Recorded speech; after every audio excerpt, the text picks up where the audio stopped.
Corona এলো, dengue এলো, নীল কত প্রাণ। সকল সাপই বিষাক্ত ভাই, বলে যায় প্রাণ। রাসেল ভাইপার ব্যতিক্রম নয়, ব্যতিক্রম তার নাম। হেফাজতের মালিক আমার আল্লাহ সুবহান। আতঙ্ক নয়, সতর্কতায় চলিব সবাই। দাজ্জাল থেকেও রক্ষা করবেন আল্লাহ মালিক সাই। দাজ্জালের আগমন ঘটবে, বেশি দিন আর নাই। ধান্দাবাজি চগলখুরি ছেড়ে দিও ভাই। ভয় করো না, করোনা ডেঙ্গু রাসেল ভাইপার। ভয় শুধু করিও আমার সৃষ্টিকর্তার।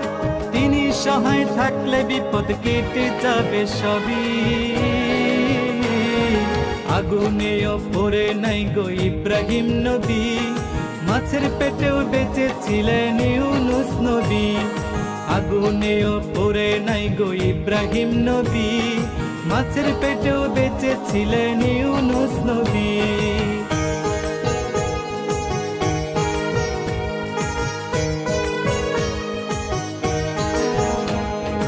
ইমানি পরীক্ষায় পড়লেন ইব্রাহিম নবী।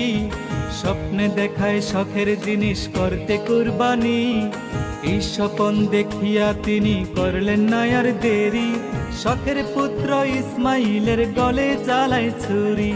বাবার হাতে হচ্ছে না গো ইসমাইল কুরবান। আল্লাহ তাআলা খুলে দিল ছুরির জবান। ছুরি বলে, ও গো ইব্রাহিম নবী আমার, ইসমাইলের গলা কাটতে শক্তি নাই আমার। আল্লাহ তাআলার হুকুম ছাড়া শক্তি নাই আমার।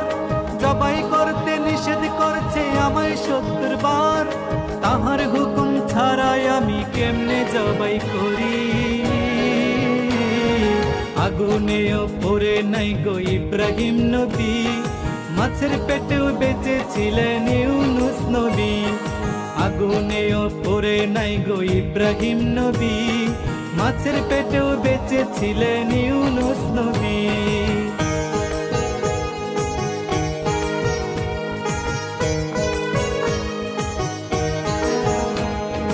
ওলিয়া উলিয়ার বাংলাদেশে হচ্ছে কত কাণ্ড।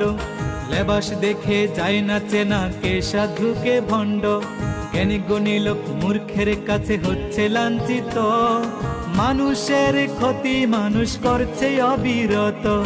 ডাক্তারের কাছেও রোগী নয় এখন নিরাপদ। অনেক ডাক্তার সেবার নামে বাড়াইয়া দেয় বিপদ। সিন্ডিকেটের ব্যবসা এখন চলছে সব জায়গায়। সুয়ের জায়গায় কুড়াল দিয়া লক্ষ টাকা নামায়। দিনে দিনে ঘটছে কত আজব ঘটনা। মনে হয় যে কিয়ামত তার বেশি দূরে না। ধরা পড়লে ছাড় পাবে না কান্দিয়া কান্দিয়া। নমরুদার ফেরাউনের অনুসারীগণ, ধান্দাবাজির মজা বুঝবে পরিলে কাফন। নমরুদার ফেরাউনের অনুসারীগণ, ধান্দাবাজির মজা বুঝবে পরিলে কাফন।